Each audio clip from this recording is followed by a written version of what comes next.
नमस्कार साथियों, Gunjan paramedical institute के ऑनलाइन प्लेटफॉर्म पर आप सभी का हार्दिक स्वागत, अभिनंदन।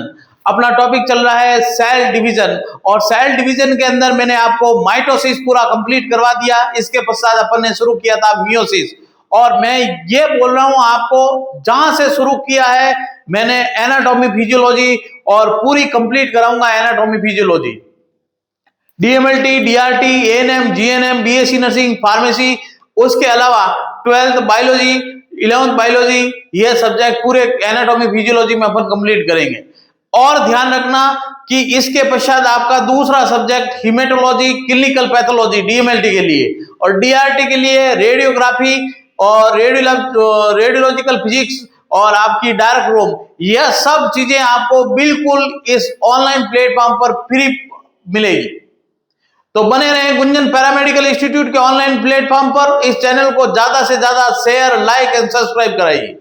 अपना टॉपिक चल रहा है सेल, और सेल्स के अंदर मैंने आपको मियोसिस जो है वो पोर्शन शुरू किया है। मियोसिस में मैंने प्रोफेज फर्स्ट स्टेज थी वो कंप्लीट करवाई है, इंटरफेज कंप्लीट करवा दी। इंटरफेज थी, इसके अंदर 3 स्टेज थी, आपको बता दी। इसमें G1, S और G2। G1 फेज जिसमें आपकी कोई प्रकार का सिंथेसिस नहीं होता है, जब बायोकेमिकल सिंथेसिस नहीं होता, जबकि एस फेज में सिंथेसिस फेज कहते हैं, इसमें प्रोटीन व हिस्टोन प्रोटीन का सिंथेसिस होता है। तीसरी फेज थी G2 फेज, इसमें बायोकेमिकल सिंथेसिस होते हैं, इसमें एंजाइम का सिंथेसिस होता है, प्रोटीन सिंथेसिस होते हैं, हिस्टोन प्रोटीन भी सिंथेसिस होता है इसमें।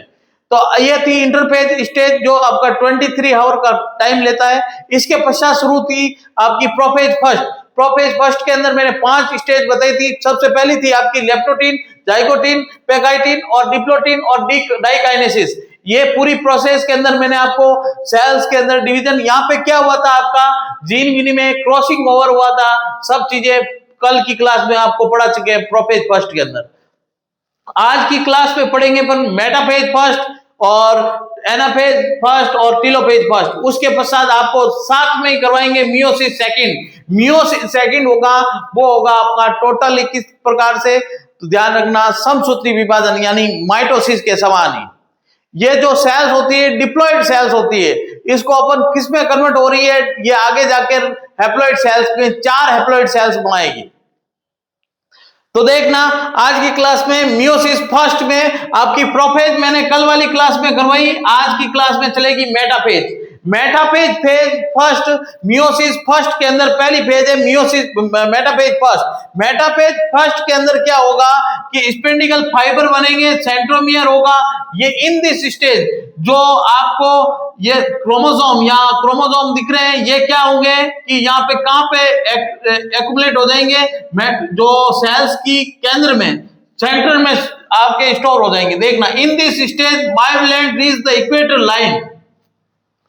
ये जो इक्वेटर लाइन है इसके ऊपर आपके आके बायोवेलेंट बनने शुरू हो जाता है। आपको बताया था यहाँ पे बायोवेलेंट बनता है। ये बायोवेलेंट कहां पे आके स्टोर हो जाता है, जब आपके सेल्स के मेन इक्वेटर पॉइंट पे आ गए, मिडिल पॉइंट पे।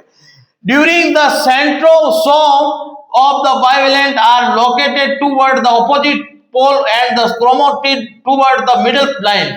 ये जो क्रोमेटिड रहते हैं वो क्या होते हैं, मिडिल लाइन पे आने शुरू हो जाते हैं। यह देखना प्रोफेज मेटाफेज फर्स्ट के अंदर, देखना मेटाफेज फर्स्ट में क्या होगा कि ये जो क्रोमेटिड होते हैं मिडिल लाइन पे आने शुरू हो जाते हैं, यानी बीच में आने शुरू हो जाते हैं और स्पेंडिकल फाइबर बनने शुरू होते हैं। सेंट्रोमियर कहां पे आ जाएगा, सेंट्रोमियर कहां पे आते हैं भैया, मिडिल प्लेट पे आने शुरू हो जाता है मेटाफेज के अंदर।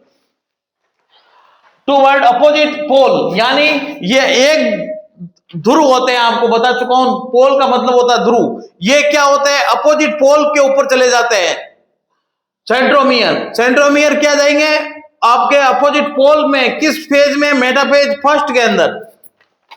फिर देखना आती है आपकी एनाफेज फर्स्ट। एनाफेज फर्स्ट में क्या होगा, सिस्टर क्रोमेटिड होंगे, वो in this phase the homologous chromosome of bivalent began to move toward opposite pole। opposite pole में क्या चले जाएंगे, जो homologous chromosome होते हैं वो क्या होते हैं, आपके opposite pole में चले जाएंगे। ये देखना एनाफेज फर्स्ट में ये यहाँ पे homologous chromosome थे वो opposite pole पे चले जाएंगे।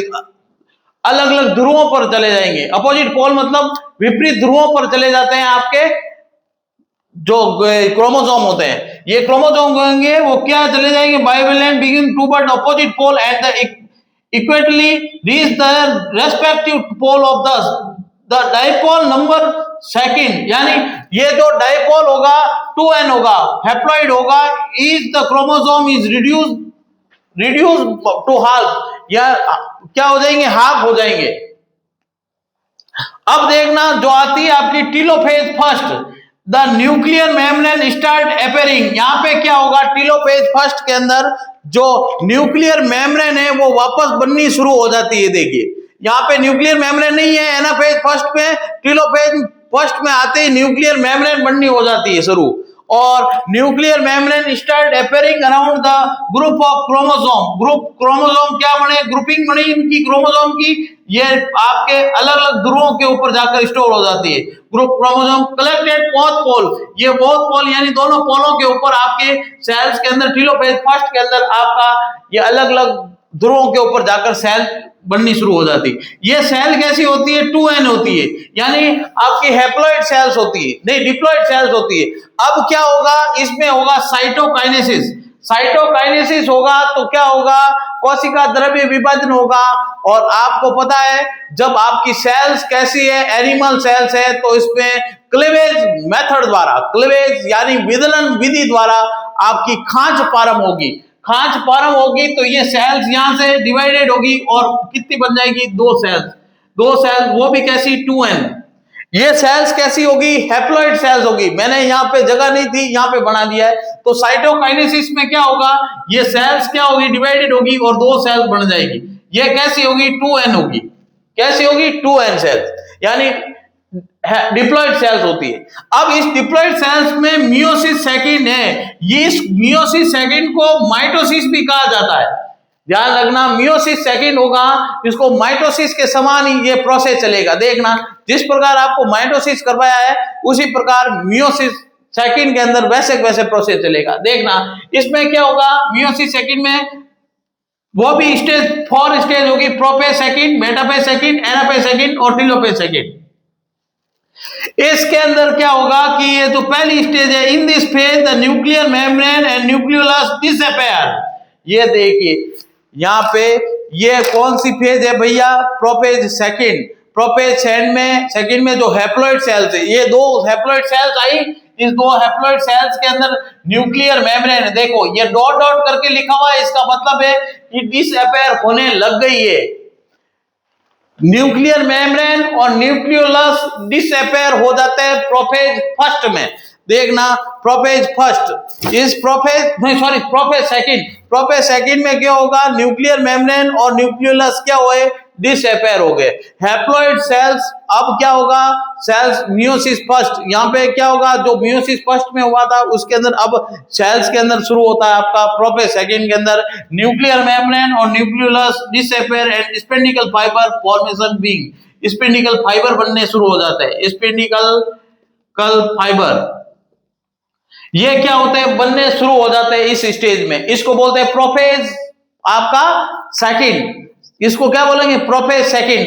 प्रोफेज सेकंड में क्या हुआ भैया, आपकी न्यूक्लियर मेम्ब्रेन हटनी शुरू हुई, न्यूक्लियोलस हटना शुरू हुआ, मतलब डिसअपेयर यानी दिखना बंद हो जाता है। न्यूक्लियर मेम्ब्रेन डिसअपेयर हो गई और आपका न्यूक्लियोलस डिसअपेयर हो गया। तीसरी चीज, इसमें आपका स्पेंडिकल फाइबर बन जाते हैं, इनको बोलते हैं स्पेंडिकल फाइबर। ये किससे बनते हैं, ये आपके बनते हैं सेंट्रोसोम से। सेंट्रोसोम आपको पढ़ा चुका हूं मैं, ये स्पेंडिकल फाइबर बनाएगा, जिससे क्या होगी कि सेल डिवीजन के लिए ये क्या करेगा, तंतु स्पेंडिकल फाइबर बनाने का काम करता है। अब ये स्पेंडिकल फाइबर दिखने शुरू हुए।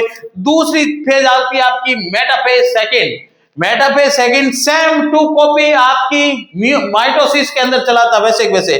Chromosome are arranged on the equator plate. ये जो इक्वेटर प्लेट होती है इसके ऊपर क्रोमोसोम क्या होते हैं, इकट्ठे होने शुरू हो जाते हैं। किस स्टेज में, मेटाफेज सेकंड में। ये है अब ये इक्वेटर प्लेट पे आपका सेट हुए क्या, क्रोमोसोम।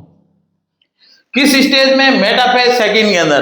प्रोफेज फर्स्ट में आपको, प्रोफेज सेकंड में आपको बता चुका हूं कि प्रोफेज सेकंड में क्या हुआ कि न्यूक्लियर मेम्ब्रेन और न्यूक्लियोलस दोनों डिसअपीयर होने शुरू हो जाते हैं। मेटाफेज में क्या हुआ? इक्वेटर प्लेट पे आपके क्रोमेटिड एक्युमुलेट हो जाते हैं। और ध्यान रखना कि ये जो इक्वेटर प्लेट होती है ये मेटाफेज सेकंड है, ये सेम टू कॉपी होती है आपके माइटोसिस के अंदर मेटाफेज में था जैसे कैसे। एनाफेज सेकंड, अब क्या होगा? Centromere division occur, sister chromatid separate and reach the opposite side. अब क्या होगा कि सेंट्रोमियर में क्या होगा? डिवीजन होगा। जो सिस्टर क्रोमेटिड होते हैं वो क्या करेंगे? दूसरी तरफ ऑक्यूर सिस्टर क्रोमेटिड इक्वेट, यहाँ पे मतलब कहने का मतलब है कि ये सेल है, ये सेल्स क्या करेगी? क्रोमेटिड अलग अलग होंगे, इस सेल्स में अलग चले जाएंगे, इस सेल में अलग चले जाएंगे। ये देखिए जो आपके क्रोमेटिड है यहां से इस सेल में गए, यहां से इस सेल में गए, तो ये अलग अलग सेल्स के अंदर निर्माण करने का प्रोसेस चल रहा है। अब ये देखिए centromere division occur sister chromatid separate and reach the opposite side, separate हुए और अलग अपोजिट साइड में चले गए। अपोजिट साइड में चले गए तो क्या होगा? ये एक सेल और डिविजन होगा और इस सेल में और डिवीजन होगा और ये पूरी नई सेल बनेगी। किस स्टेज में पढ़ रहे हैं अपन? एनाफेज सेकंड के अंदर। अब जो चलेगा टीलोफेज सेकंड में, in this phase chromatin network reform. अब इस पे क्रोमेटिन नेटवर्क पूरा रिफॉर्म होगा, आपका न्यूक्लियर मेम्ब्रेन बनेगी, न्यूक्लियोलस बनेगा, ये सब चीजें यहाँ पे वापस बननी शुरू हो जाती है। किसमें? टीलोफेज सेकंड के अंदर पूर्ण रूप से पूर्ण विकसित होगी यहाँ पे सेल्स। और ये जो सेल डिवीजन होगा इसमें आगे चलेगा साइटोकाइनेसिस सेकंड। और साइटोकाइनेसिस सेकंड होगा, उसमें क्या होगा कि ये जो साइटोकाइनेसिस सेकंड है इसमें 4 हैप्लॉइड सेल्स है। ये देखो 1 2 3 4 सेल है। इन 4 सेल से कितनी, सॉरी ये कितनी थी? 2 सेल। इस 2 सेल से कितनी बन रही है? 4 हैप्लॉइड सेल्स बन रही है। इनमें गुण जो आपके क्रोमोसोम होंगे वो होंगे N N N और N। इसका मतलब ये हुआ कि इसमें जो गुणसूत्र होंगे वो क्या रह जाते हैं? आधे रह जाते हैं। इसलिए तो कहते हैं कि भाई जो मियोसिस होगा उसमें एक सेल से कितनी सेल बन जाएगी? 4 सेल बन जाती है। देखो साइटोकाइनेसिस फर्स्ट है, ये 2n सेल्स है, इसमें डिवीजन होगा। फिर बाद में आपको पता है मियोसिस सेकंड के अंदर आपका सेल डिवीजन चलेगा और 4 सेल्स बनेगी। वो सेल्स होगी हैप्लॉइड सेल्स। हैप्लॉइड का मतलब n गुणसूत्रों की संख्या क्या रह जाती है? आधी रह जाती है। और गुणसूत्र आपसे पहले किस पे क्रोमोसोम कितने थे? 2n थे, उससे कितनी सेल रह जाएगी? n सेल रह जाएगी। n कितनी सेल होगी? 4 सेल होगी। वो आपके इसमें लस्ट में आपकी कितनी सेल बन जाएगी? हैप्लॉइड सेल बनेगी, वो 4 सेल बनेगी। ये था आपका पूरा सेल डिवीजन।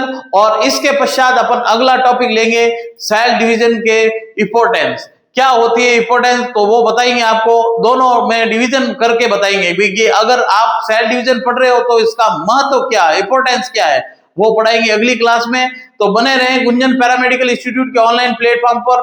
धन्यवाद दोस्तों, like and subscribe and share करें।